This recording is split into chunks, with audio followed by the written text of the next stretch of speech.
हाँ तो प्यारे भैया बहन, अब हम पढ़ते हैं अध्याय 11। क्योंकि हमने पिछले वीडियो में अध्याय 9 पढ़े हैं। 10 अध्याय हमारे इस वर्ष कोर्स में नहीं है, तो हम सीधा अध्याय 11 पढ़ते हैं। ज्यामितीय आकृतियों में समरूपता। हम लोग हमारे आसपास बहुत सारी ज्यामितीय आकृतियाँ देखते हैं, जैसे कि हमारा स्लेट है, एक वर्गाकार है, समोसा है, त्रिकोण होता है, ठीक है, चतुर्भुज है, त्रिभुज है, षष्ठभुज है, पंचभुज है आदि।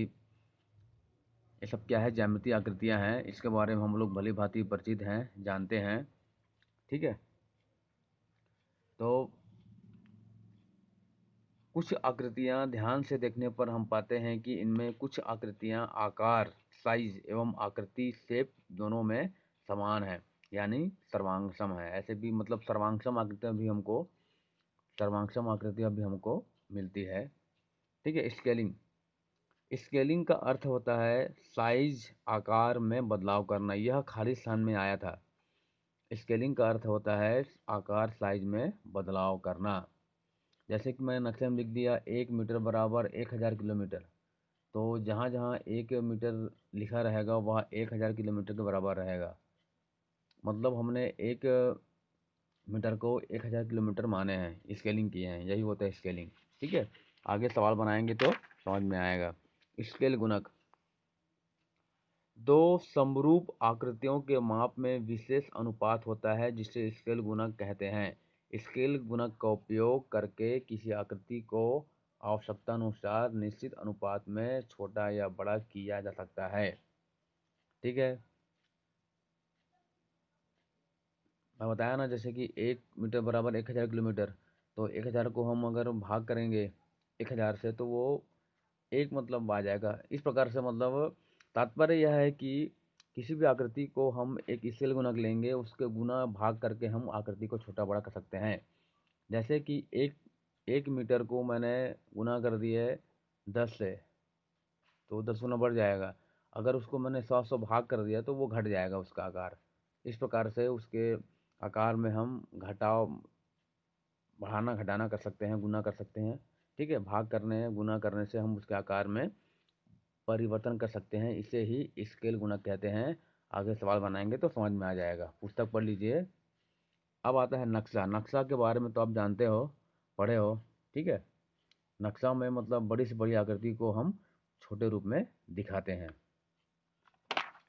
अब है प्रश्न पहला है, खेत के नक्शे को 1 सेंटीमीटर बराबर 10 मीटर स्केलिंग किया गया है। नक्शे में खेत की माप 3 × 4 सेंटीमीटर है। खेत का वास्तविक क्षेत्रफल बताइए, याद कीजिए। देखिए, तो अध्याय 11 प्रश्नावली 1 हल, प्रश्न 1 हल, ठीक है। हल दिया है नक्शे में 1 सेंटीमीटर बराबर 10 मीटर। नक्शे में 1 सेंटीमीटर बराबर 10 मीटर। तो 3 सेंटीमीटर बराबर 3 × 10 बराबर 30 मीटर, और 4 सेंटीमीटर बराबर 4 × 10 बराबर 40 मीटर। तो खेत का क्षेत्रफल हो जाएगा लंबाई गुनी चौड़ाई बराबर 40 मीटर गुनी 30 मीटर। तो ये मीटर मीटर मीटर का वर्ग हो जाएगा, और ये 4 3 1200 मीटर स्क्वायर, मीटर का वर्ग। अतः खेत का वास्तविक क्षेत्रफल होगा 1200 मीटर स्क्वायर, ठीक है। इसी प्रकार अगला प्रश्न है, आपके पास 3600 वर्ग सेंटीमीटर क्षेत्रफल की वर्गाकार पेंटिंग है। स्केल गुणक 0.01 लेते हुए पेंटिंग को स्केल करें और स्केलिंग करने के बाद भुजा की माप ज्ञात कीजिए, ऐसा बताया गया है। ये प्रश्न है, ठीक है। आइए हल करते हैं। प्रश्न 2, पेंटिंग का क्षेत्रफल हमको दिया है 3600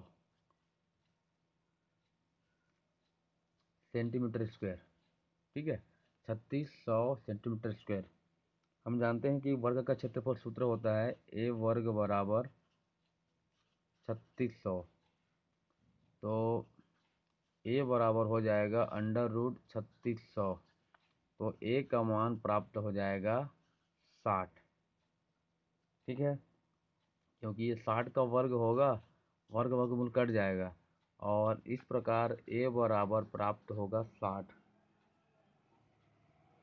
ठीक है, 60 सेंटीमीटर, 60 सेंटीमीटर हमको ए का मान प्राप्त हुआ है। ठीक है, अब पुस्तक में स्केल गुणक दिया है। क्या दिया है? 1.0/1। तो दशमलव हटेगा तो यहाँ पे आ जाएगा 0, तो ये हो जाएगा 1/10 हो जाएगा, 1/10 हो जाएगा। तो ए का मान ज्ञात करना है, तो 1/10 गुणित 60, तो ये हो जाएगा 60/10, 0 कट जाएगा तो 6 सेंटीमीटर, अर्थात ए बराबर 6 सेंटीमीटर। ठीक है, तो स्केलिंग स्केलिंग करने के बाद क्या हो जाएगा? भुजा की माप ए बराबर 6 सेंटीमीटर प्राप्त होगी। ठीक है, ये है आपका प्रश्न क्रमांक दूसरा।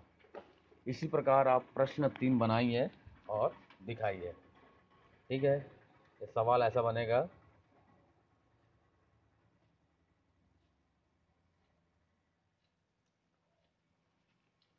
इसी प्रकार प्रश्न 3 बनाइए और दिखाइए।